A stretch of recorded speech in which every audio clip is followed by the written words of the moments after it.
Mis asi see mood on? Mis asi see mood on? Moekunstnikud, kes on päris professionaalid, nemad ütlevad, et mood ei ole see, mis on kantav. Et mood on see, mida sa saad rääkida, aga midagi ütlemata. Et nagu iga asi räägib iseenda eest. Et see on siis mood. Ja mina proovin selle moe asjade jaoks siis selle nahaga nüüd manipuleerida, et ma tahan teda teha niisuguseks muksuliseks. Teised teevad jälle teistmoodi, aga ma vaatan, iga nahk ei allu. Praegu ma kasutan kitsenahka ja ma ei tea, kas ta läheb niisuguseks nagu ma kujutan ette. Ma proovin, seda päris suurt kuumust on vaja selle jaoks. Aga võib ka puhuriga teha, aga me teeme praegu siin niimoodi, et nahk on sile, eks ole, see on üks vana nahk, kasutan ära vana nahka ja siis vaatan ja tihti läheb isegi põlema, siis mul on hea siin õues, ma viskan ta kohe muru peale siis maha nende nitrovärvidega või mingite aniliinvärvidega, see on aniliinvärviga vist. Ja siis ta ajab seda niisugust kemikaali lõhna siit välja. Vaatame, kas ta läheb. Ei ole eriti kantavad, vähemalt minul mitte. Vähemalt see, mis ma teen nahaga, ei ole kantav, sest see nahk läheb nüüd, eks ole, 3 korda väiksemaks, siis ta läheb kõvaks reeglina ja ta ei ole eriti kantav. Ja kui nendest niimoodi tükkides kokku panna, kõige parem on nendest tükkides siis kokku panna pannoosid ja neid võib ka siis võtta niimoodi, et paned kas raami sisse või mitte raami sisse ja ta on nagu, ma ei ütleks, et ta on pilt, aga ta on ikkagi 3-mõõtmeline, et vahel tekivad päris suured niisugused mullid, et ta on 3-mõõtmeline ja võib ka nimetada, ütleme, bareljeefiks või kuidagi niimoodi. Siin on ka üks vana jope, vaatame, kuidas see toimib, eks ole, see vana jope. Ja kõik nendest tükkides saab siis kokku monteerida igasuguseid asju. No, ma vaatan, kuidas see roosa toimib. Kõige paremini on kinda nahk, allub siis niisugusele manipulatsioonile. No vastikais muidugi siin. Näed, kuidas ta läheb, eks ole, kortsu. Ja tekivad omamoodi kortsud, igal nahal erinevad kortsud. Mõnel tekivad suured mullid ja mõnel tekib niisugune tekstuur, nagu oleks, ütleme, mina nimetan nagu 100-aastase naise nägu. Mina mõtlesin, et ma monteerin mitte õmblemise, vaid neetidega. Ma veel ei tea täpselt, aga ma arvan, et ma teen neetidega, panen kokku. Ja niisugused hõlstid. Võt niisugused. Ja mõnel nahal tekivad hästi suured mullid.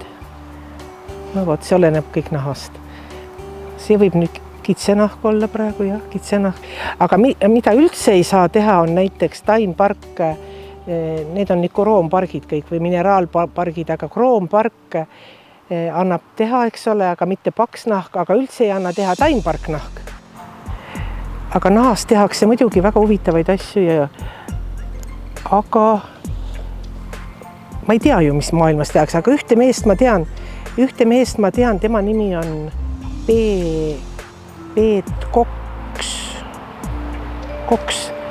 Ma ei tea, kas ta on hollandlane või kes ta on. Tema teeb ka nahaga, aga tema teeb keemiaga. Tema ei kuumuta ja tema teeb niimoodi, tema teeb selle kaltsiumkloriidiga kuidagi niisuguse, mingi hape on niisugune. Ta teeb pintsliga niisuguse sõrestiku peale ja siis 24 tunni pärast see nahk läheb, aga teistmoodi kui see nahk läheb niisuguseks kortsu. Aga kroomnahk raudselt, sellepärast on rõiva nahk, eks ole, niimoodi endised püksid. Aga mõnikord tekivad niisugused toredad väikesed vorstikesed, aga sa kunagi ei tea seda. Ja mida õhem nahk, siis seda rutem ta läheb nagu põlema, noh. No vot. Ja siis, inimesed teevad igasugust asja. Meie siis 3, mina Selisaar ja siis Ülle Leissoo. Mõtlesin, et mõtlesime, et proovime teha moenäituse, aga see on muidugi tinglik, mis mood. Me ei ole ju profid, aga me proovime teha ja just mitte kantavat asja.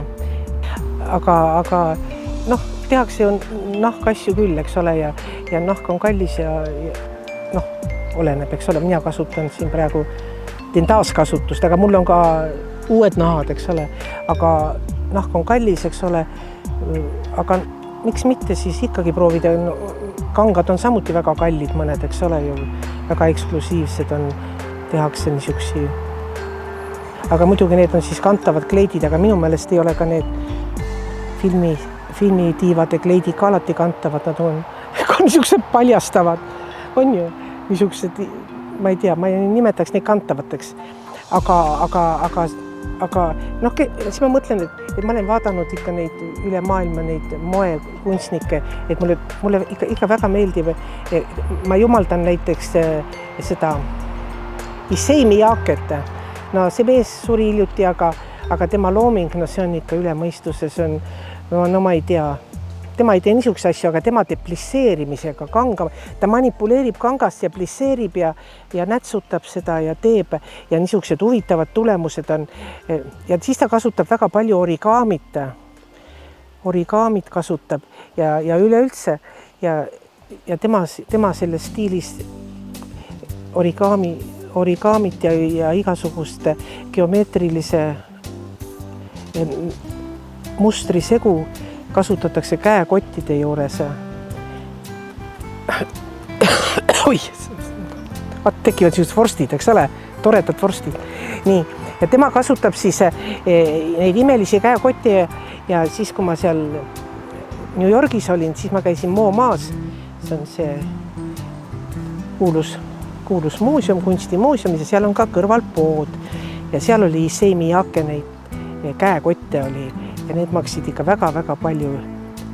Mõni oli 5-kohaline arv ja siis ma läksin sealt MoMAst välja.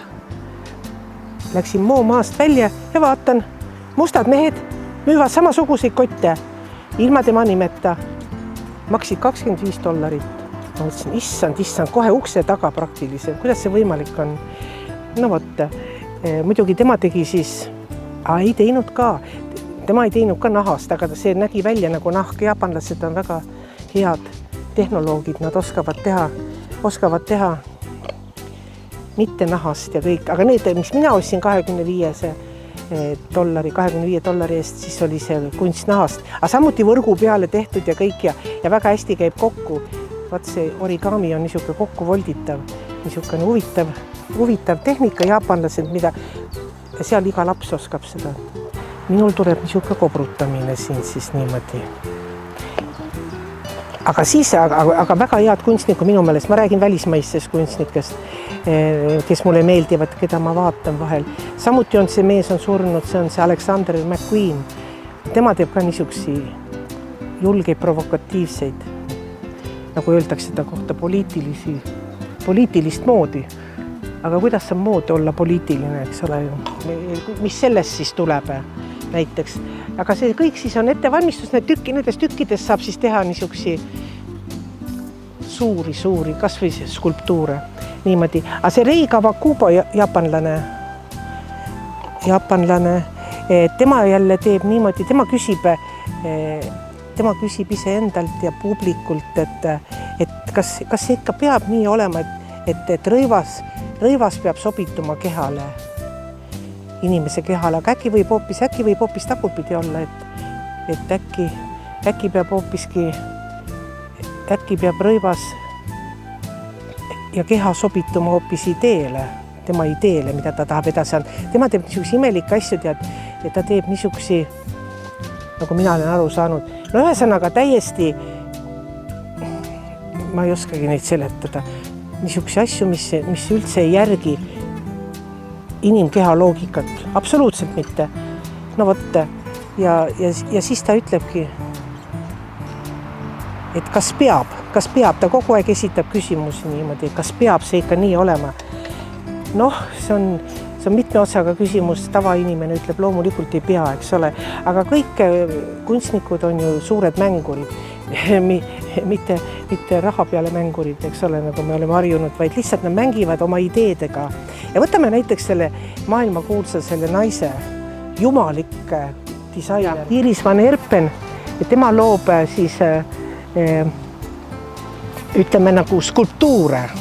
Ja siis ta küsib ka oma nendes intervjuudes, et kas mood ei või olla elus. Ja vaata, tema nüüd ühendab selle moe inimese ja selle tehnoloogia. Tähendab, tema need moenäitused, no ma pole isiklikult näinud neid muidugi, ma olen ainult YouTube'ides näinud, kuidas ta teeb. Tema siis teeb niisugusi asju, et imelised naised hõljuvad nagu ja nende ümber on niisugused tehniliselt tehtud niisugused, kuidas ma ütleksin, liikuvad kineetilised pildid või see naine nagu, see manneken tuleb nagu lavale nagu pildi sees ja liigub koos pildiga. Liikuvad skulptuurid.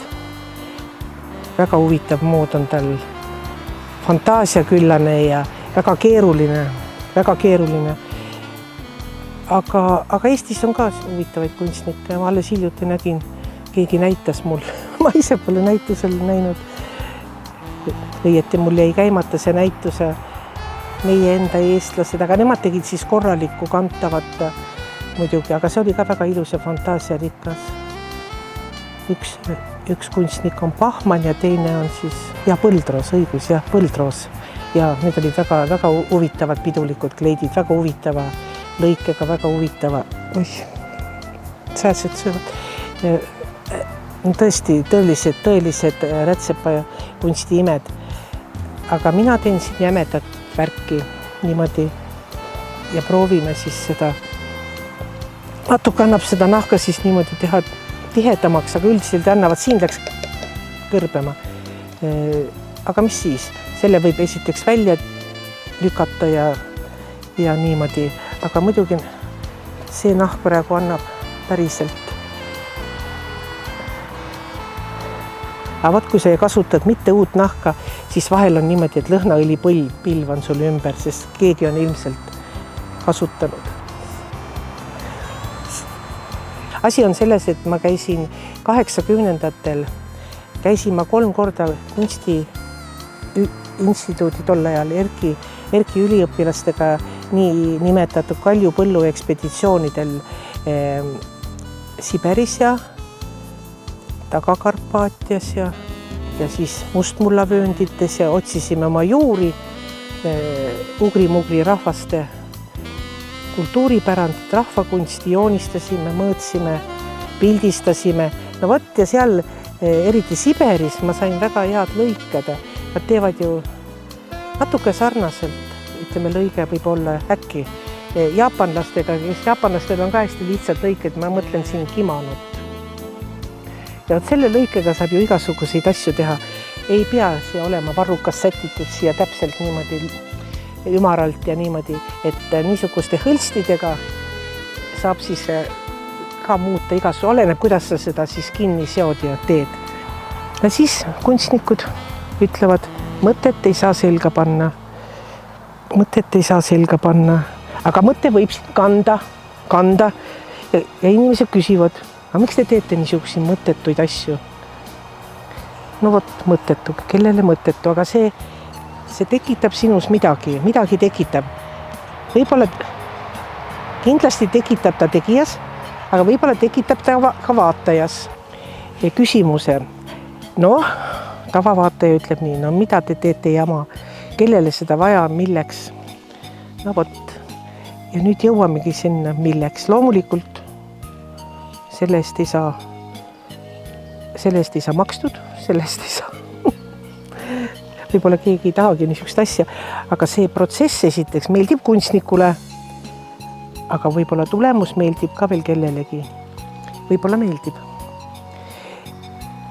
Loodame, et ei pea ju kõik olema ei pea kõik olema maalid, eks ole, mis on seina peal või nahkkarbikesed kodus riiuli peal. Ja just, et see küsimuse tekitamine, me rääkisime hiljuti alles milleks, et mis selles kasu on. Aga kasu ei peagi alati olema. Leidsime, et kasu ei peagi alati olema, sellepärast, et teada-tuntud vastus, et neid müüke ja oste, neid situatsioone on maailmas palju, neid müügiostu akte, aga see, mis meie teeme, me loodame, et see tekitab mingisuguse positiivse tunde inimese sees ja siis me oleme oma eesmärgi saavutanud. Kui ta näiteks äkki tekitab temas mingi ahaa-tunde, äkki tekitab temas mingisuguse vaimustuse, äkki tekitab mõtteid, mis veel tema saaks edasi arendada ja lihtsalt äkki maailm tundub ilusam, ma ei tea. Lihtsalt, see on mäng, aga mäng on ju tore. Ja kui see on mäng, siis las ta olla. Ma proovin nüüd seda, see on nüüd lambanahk. Ma proovin seda, kuidas see allub, eks ole. Ja ma ei lõika katki neid kuidas õmblusi. Ma proovin, kuidas see läheb. Äkki saab väga huvitava niisuguse nagu kipskulptuuri moodi asja. Väga ilus ei ole, kui ta läheb väga niimoodi niisuguseks tuimaks kortsuks, aga vahel tekivad niisugused imelised kortsud, et lihtsalt lausa lust, et kohe hoiad seda nahatükki enda käes ja vaatad neid kortse. See on materjal ettevalmistuseks, võib-olla mingisugusele suuremale siis asjale. Võib ju näiteks kattatumba istuda nende peal, see ei tee ju midagi nahale, kui tumbale teha niisugune müts pähe.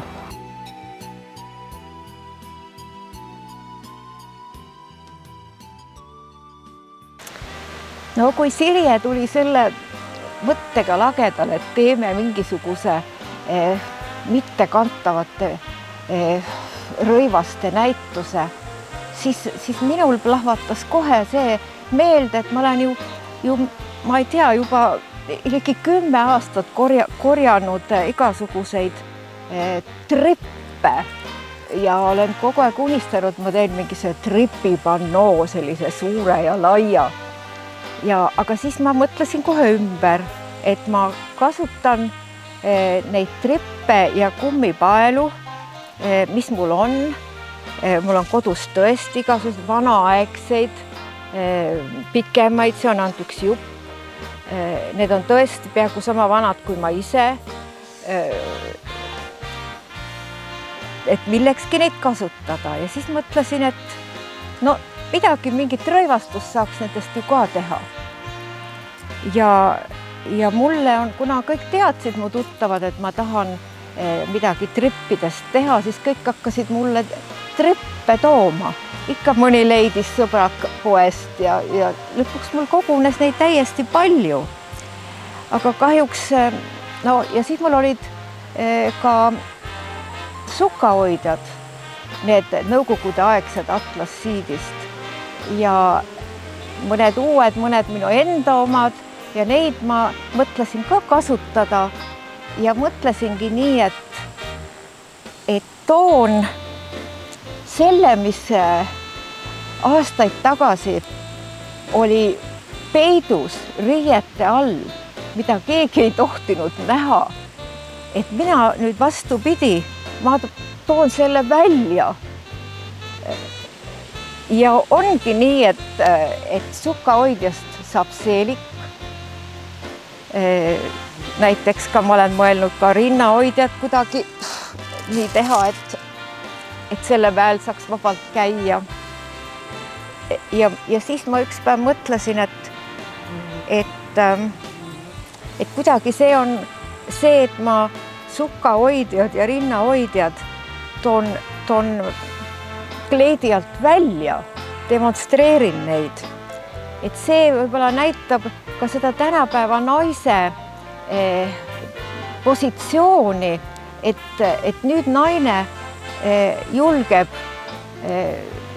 tuua selle esile, mis siiamaani oli peidus, mitte ainult pesu suhtes.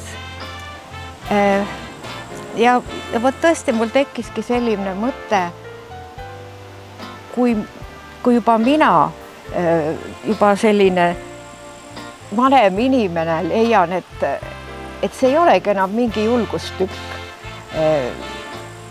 käia pesulaadsete esemetega.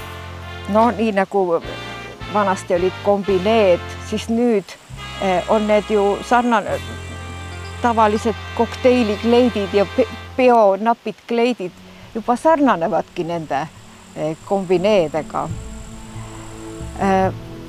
Ja see nagu näitab, et tänapäeva naine on julge. Ta on võimeline endale selga panema mida iganes.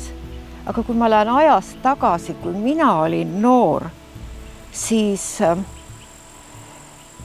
hoidku taevas, kui seeliku servast alt vilkus kombinepits. See oli niisugune häbi, et ei tea, kuhu silmi peita või kui rinnahoidja traks kuskilt välja paistis. See oli niisugune häbi, et seda ei oska kohe kirjeldada.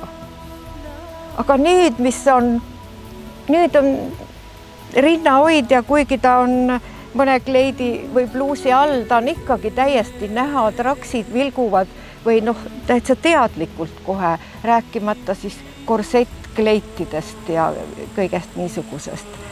Aga ja siis ma hakkasingi neid sukkahoidja seelikuid tegema.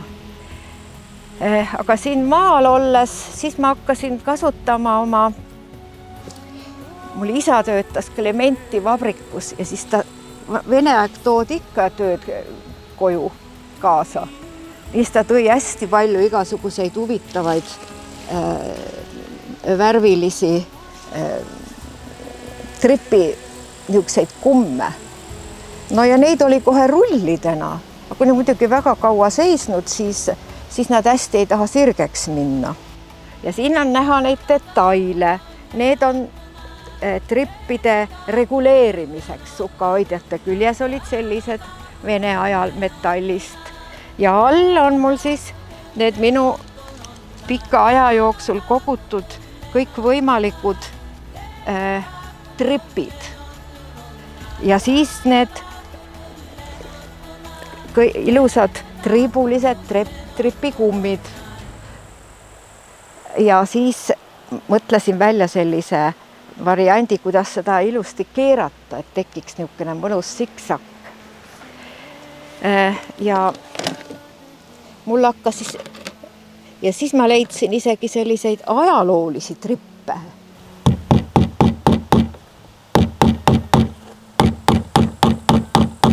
Nii. Need ka kõik.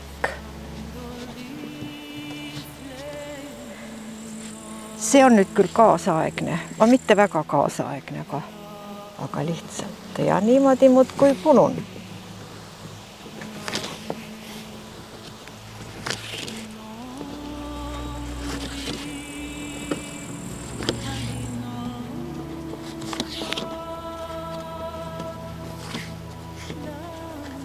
Nad muidugi tahavad hästi krousi minna, sellepärast ma neid tükk aega siin venitan. Nii, nüüd võtan.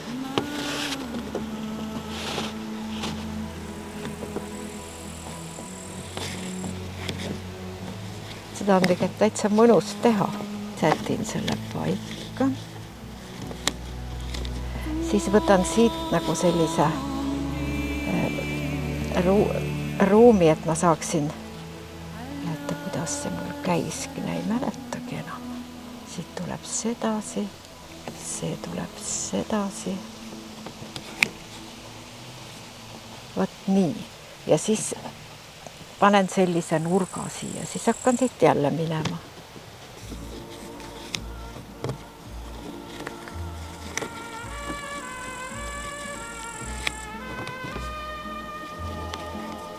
see on nii tore, kui saab sellised 50-60 aastat seisnud asjad ära kasutada millekski. Nii.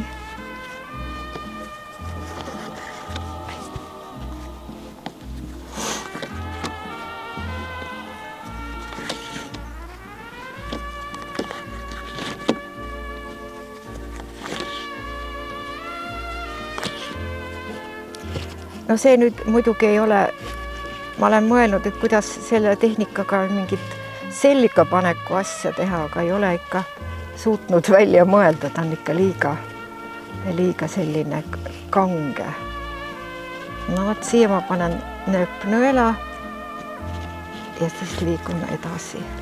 No näiteks, kui ma väike olin, ma mäletan, vaat selle kummipaelaga oli mul pihik, see oli niisugune pisikene, vanaema õmbles, siit tulid siis tripid, siis oli tükk tühja maad ja siis tulid sukad.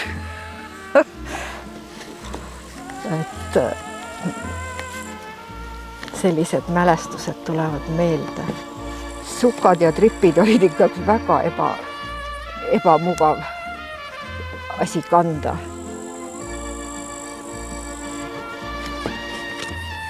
Aga mis teha, sukkpüksid olid alles kauge tulevik, et ta päris ruuduline ei tule. Osa jääb nagu taustaks hele ja siis need on kitsamad, et triibulised. Ja siis, kui mul see kott juba siin on, mis mul jupid üle jäid, siis ma mõtlesin, et ma hakkan tegema ordeneid või selliseid tripiprosse. No, üks on mul peaaegu valmis juba. Teine tuleb seda värvi. Siia panen kinnituse taha ja siis ma ei tea, kas keegi tahaks sellist kanda. No see on mingi täiesti niisugune, tõesti tundub väga vana disain olevat. Samuti ka see. Siia sukk vahele ja siis alla. No see on lihtsalt ilus, ma ei tea, mille jaoks see oli. See on lihtsalt väga ilus. Siin on muidugi see puudu. Ma vaatan, kas siin ei ole selliseid. Aga muidu tavaline tripp oli ju niisugune. Kas kummist? Enamasti oli kummist. See on nüüd siis nagu suurem. Et on siin 2 korra olnud. Võib-olla maha pannas. No nüüd, kuidas ma seda mõtlesin. Vaat siin ma tahan näidata neid. Siin on kõik need ära võetud. Igate värvi neid. Mõni need ei lähe sirgeks, tee mis tahad.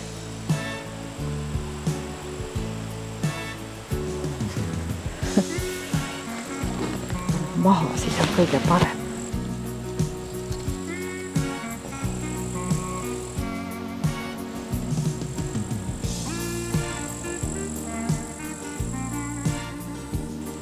No ja siin on, varjasime selle mannekeeni partii ära, aga siin on tõesti minu vanaema õmmeldud tripihoidja. Pihik ühesõnaga. Nii nagu lastele tehti ka sellised, aga siin on nagu suure inimese oma. Taga on ja ees, nii et sukad käisid ainult 4 tripiga siis. 2 ühele jalale, 2 teisele jalale.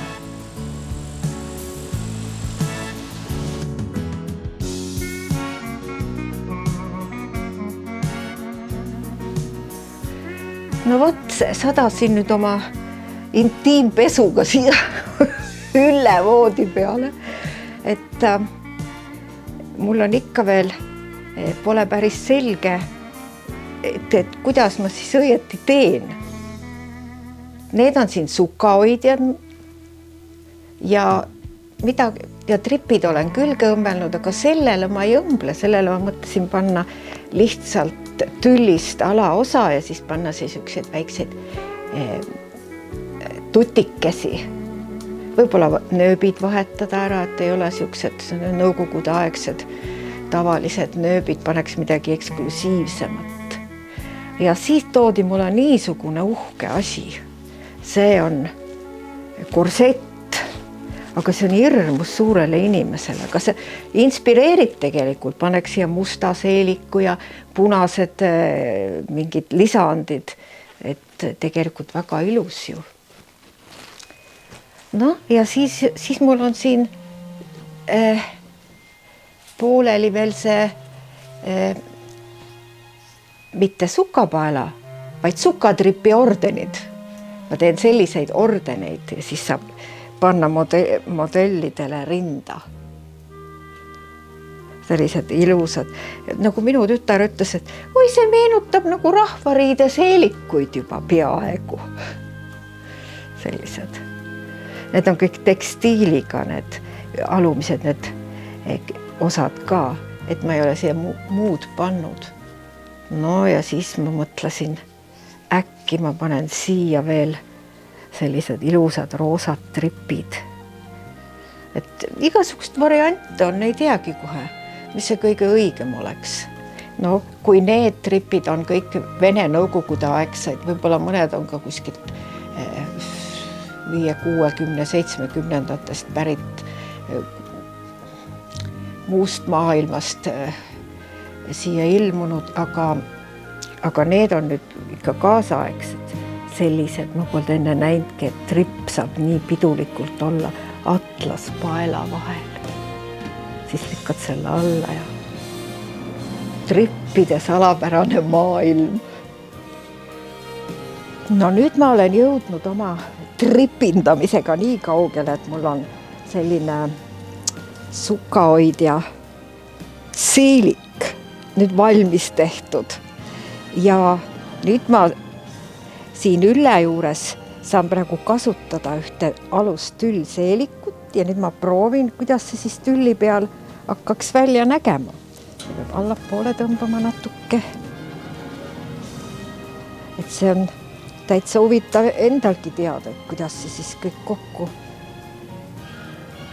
hakkab olema. Näiteks mul on terve karbitäis niisugused asju, et ma võin näiteks selliseid täpikesi siia panna, aga ei pruugi. No siia näiteks võib panna. Et see on muidugi kantud asi, aga see nüüd nii värske ei ole enam, aga mis siis ikka? No vot. Ja siis see pesu varjab ta igatahes ära, ma arvan, nii et sellega võib täitsa käia.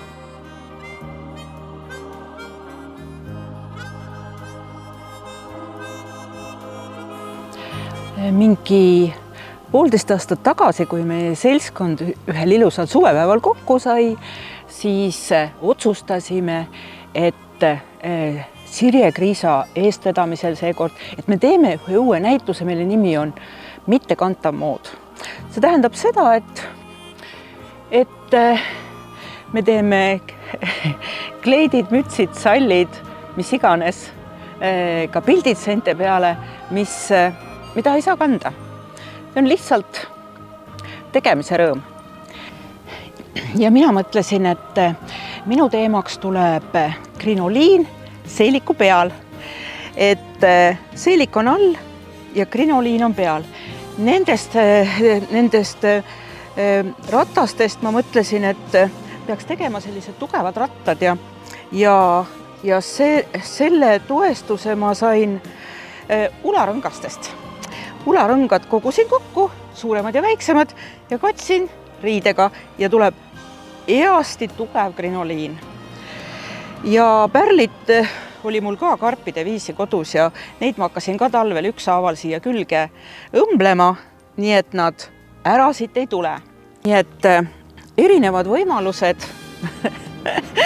ja lihtsalt üks huvitav, aga mitte praktiline töö. Aga vahest peab tegema ka midagi sellist, mis on lihtsalt tore. Ei pea alati seda asja kasutama.